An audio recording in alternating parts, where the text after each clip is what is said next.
Happy Wednesday, everyone. It's been a crazy day for me.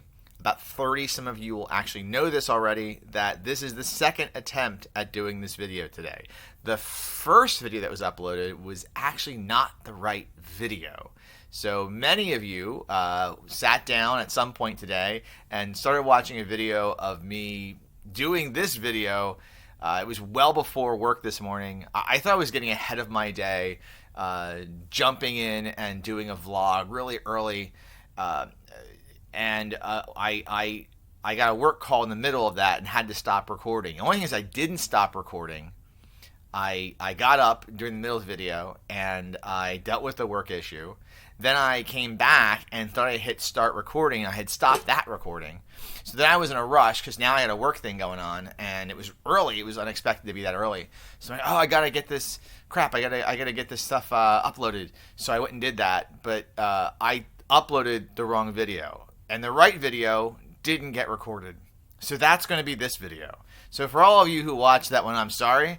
I'm especially sorry you had to watch me stand my big fat butt up with my not hot green athletic, swishy shorts, as we call them. But it is what it is. What I wanted to cover today was miniatures gaming on the go or on the budget. I think it's both a similar topic. I do like my components in my tabletop role-playing games. I like having things like my Reaper Bones that are painted. I enjoy painting these. And I really do like stuff like Dwarven Forge.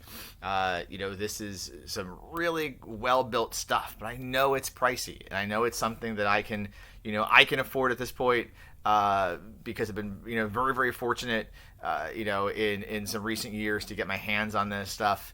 And, a lot of it's been through selling old gaming stuff, although in hindsight, I'm kind of sad of selling that stuff. But I've been fortunate to be able to do that, and now I have it.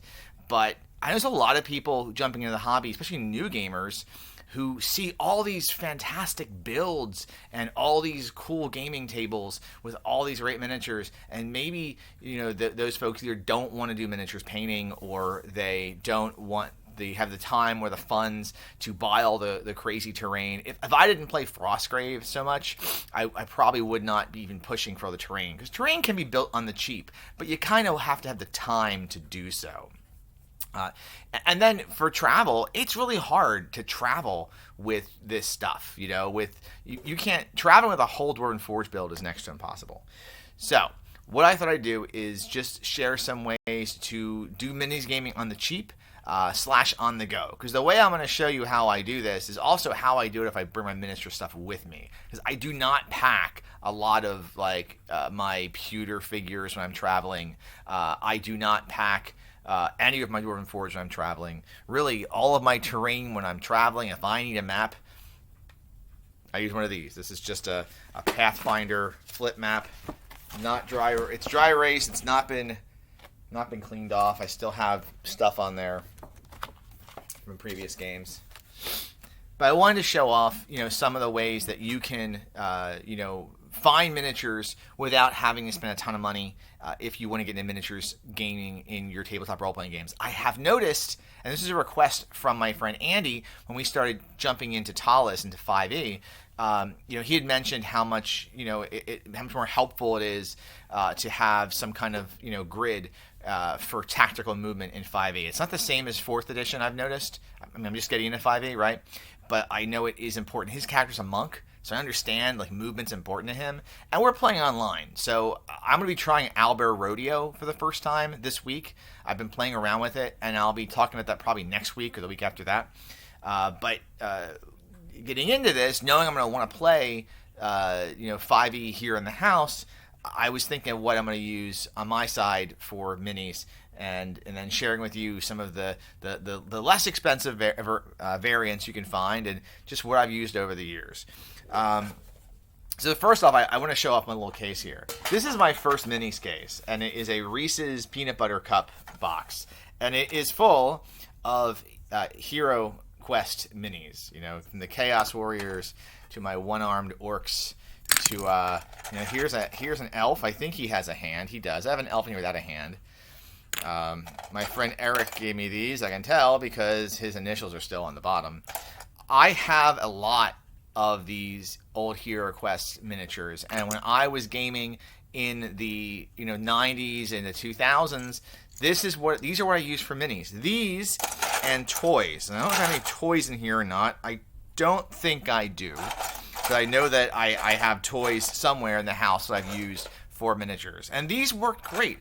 Honestly, it's a step better than Theater of the Mind, or not better. It's a step more than Theater of the Mind to just use this stuff on here. This is probably not going to be your wizard or magic user, and this is probably not exactly what that undead looks like. But you know what? On a table, trying to figure out like who's where, it works. It works fine. And this worked great for me. It probably won't work great for you, because there's my full set of Hero Quest, and that was $150. I went and rebought that whole set. So that's not going to be something easy for you to jump into, possibly, unless you have an old set of Hero Quest, and that's great. One option that's not Hero Quest, but it's kind of like Hero Quest, that you might be able to find pretty easily, is there are these box sets from Dungeons & Dragons that were their board games. This is the Castle Ravenloft board game. There was the Wrath of Ashardalon board game. I think there was a Legend of Drizzt board game. And there are miniatures in here. Same scale. So I've got, there's a flesh golem there. I think this might be Strahd. And this is a ghost. And again, these will work fine in tandem with these. Same scale, 5 foot, 1 inch squares, 5 foot. It works. So if you can get your hand on a couple sets of these, I've seen this game pretty cheap out there, or at least not too expensive. The amount of miniatures you get in here is a pretty good bundle. So this is worth the worth chasing down if you could. Another option for you, I know they don't make these anymore. I have a tackle box or whatever of old D&D miniatures. These are the pre-painted things. These were so cool. These came out in the 2000s, not long after 3rd edition came out. And what they were essentially was pre-painted miniatures. Some were more detailed than others. Some were cooler than others. You had everything from I have a pretty awesome Thri-kreen here. Although I don't like how they updated the Thri-kreen in 3rd and 4th edition. They got rid of their abdomens. What was up with that, guys? And some of them are kind of wonky. Like, unfortunately, this horse will forever be like drifting off to the side when he's running. He's constantly banking or turning. But they work. They work pretty well. These can be fixed, by the way. Just some boiling water, dip it in, and then when it gets loose, then dip it back into like ice cold water, and you're fine. Kind of the same way you fix, what's it called? Reaper bones when they're bent. My Goliath really needs a fix. Look at his sword. That sword is curved and not the proper way. So I know I've seen these miniatures at conventions. If you're at Gen Con, you can get your hands on these pretty easily. I don't know how collectible they are. I remember buying tube after tube of these things, because they were you had no idea what you were getting. They're like blind boxes or whatever. You had no clue what miniatures you were getting. I would have a lot of things that are duplicates in there, and this is what it is. I have all the Star Wars ones too. I still use the Star Wars ones when I do Star Wars or sci-fi gaming. All right, 2 options here beyond these to think about, because now I'm talking about toys. If you have toys, that's another option for you to look at for budget miniatures, or miniatures you'll have no problem just tossing in a duffel bag and traveling with if you just need some stuff with you at the con. Legos, I don't have any with me right now, but they're a good option. My friend Mark, he uses Legos for his Stargrave warband, so you could use Legos for warbands and stuff, so it's going to work for role-playing games. When I played a lot of Savage Worlds, I used Legos a lot for my Accursed game, and I had a whole cool monster. I used the Monster Hunter Legos, but the PCs for the monsters, those work great. But a couple things here that work great that you wouldn't think of, maybe. First off, Skylanders. Man, if you need monsters, and yeah, some of them are a little bit weird, but a lot of us have these in the house. I do because my kids collected them, and I guess I collect them a little bit too in the early 2010s. But these are a really good time, and they're good scale too. So you might have some weird figures. You might have to reskin another monster to say what this giant bee thing is. But I have been known to use these at the gaming table. I know I use this guy as a genie for for a fantasy age game. And does it look exactly like a genie from the book? No, but it works, and it's still, a step up from just an unpainted thing. But I have a lot of the Skylanders, and I think that these are a lot of fun at the table, and I've used them, and they've been great. The last thing I will suggest, and this is where scale gets a little weird. You may have to change the entire scale of your game, but the Disney Infinity characters, if you have these can work in certain instances. Like, I think if you need a giant Warforged or a Mecha or something, Iron Man, the Hulkbuster Iron Man's going to work for you.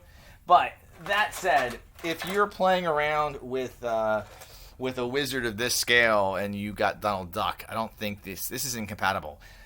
I do want to say, when you're breaking out the more silly figures, it might be funny to throw one of these on the table, like to start, like, the party enters a room, you're playing through Keep on the Borderlands or something like that, and you get to the Caves of Chaos, and immediately standing there is a dire duck. This is probably going to make the table get a case of the giggles that you probably don't want. So I would suggest that if you're going to use Disney Infinity characters, you really limit yourself to things that you could obviously say, makes sense. This Loki could make for a pretty cool storm giant, possibly. He's really dusty. There's so much dust in this room. But, Vanellope von Schweetz, this ain't going to work in your game. Unless you're playing something where it does. In case, like Mutant Crawl Classics, that would work in there. So that's what I've got here, folks. This is my suggestions. If you've got any ideas of what you could use for budget miniatures gaming that other folks could try, please, put them in the comments below. I'd love to hear what you're using at the table if you're not up for painting miniatures. I am not painting a bunch of miniatures right now. I am so behind in my painting. It's just something I haven't had a chance to do, probably because I'm vlogging. It's probably because I'm talking to all of you that I don't have this time, but it's worth it. Promise. And again, thank you for watching. I'm so sorry for the issues with this morning's video. I think that was actually a better video than what I pulled off here. I think I was awake and I was excited for the day and just having a good morning. I just had my coffee, whereas now I'm tired. It's after work and I just kind of want to have dinner and crash. So all right, well, I will see you all tomorrow. Have a great night.